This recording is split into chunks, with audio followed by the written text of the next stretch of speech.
Now here's a simple Python code.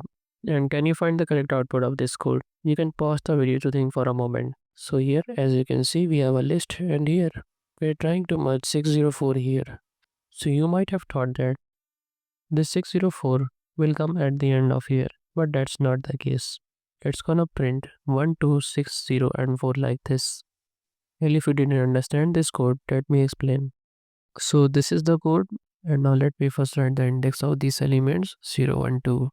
And now in this line what's happening is that we are inserting 604 after the second index, as you can see here, to end.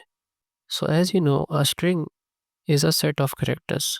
That means this string is rewritten as like this. And here after second index, this will be inserted, and we try to print list.